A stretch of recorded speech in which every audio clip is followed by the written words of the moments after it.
السلام عليكم. اليوم بدي احكي بلسان كل نشمي اردني شريف واصيل. بدي احكي بلسان كل سفير وزير مش قادر يطلع اللي بقلبه عشانه مجبور بسبب اتفاقيات موقعة مع القاتل الماجور. بدي احكي بلسان كل مسؤول وكل نائب لسانه مبتور. اليوم بدي احكي قصة بطل شال على عاتقه كرامة امه وشعب مكسور. بدي احكي قصة بطل ضحى بعمره عشان يفش غل الملايين. أحمد الدقامسة أنت بتمثلني.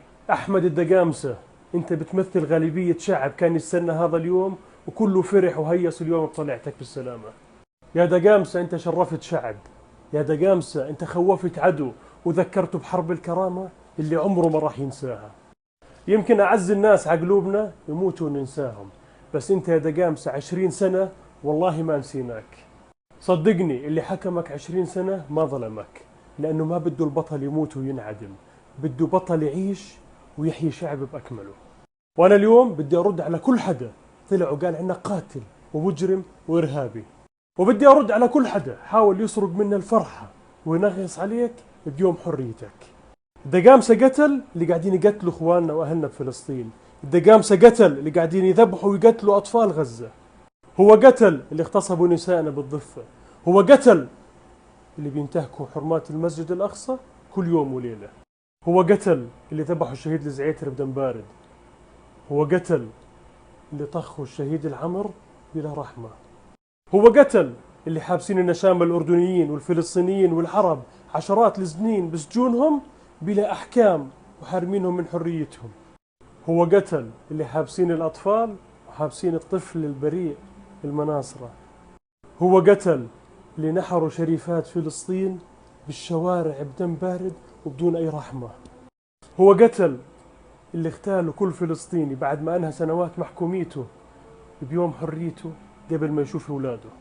هو قتل اللي ما بيحترموا دين ولا اتفاقيات ولا في رحمة بقلوبهم. هو قتل الخوف والرعب الموجود فينا وفش غلنا فيهم.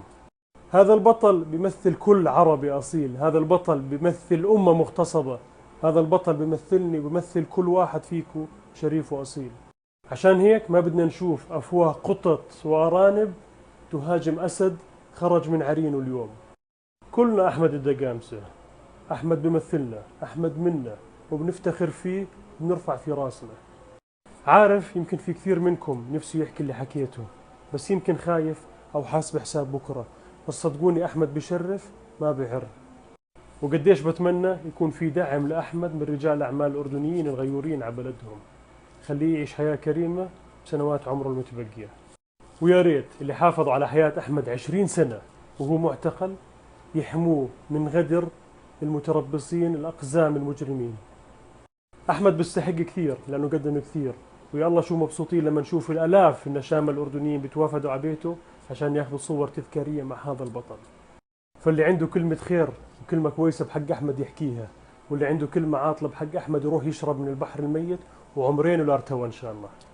صدقني يا أحمد لا تفكر الحكومة والجيش وقيادته بيكرهوك، بالعكس، ولكن مش قادرين يطلعوا اللي بقلوبهم بسبب السياسة. مكرها أخاك لا بطل. فالحمد لله على سلامتك يا دقامسة، والله يعطيك الصحة والعافية أنت ووالدتك وكل أحبابك، ويديم الأمن والأمان على أردننا وقيادته. أخوكم عبد الرحمن الغزاوي. السلام عليكم.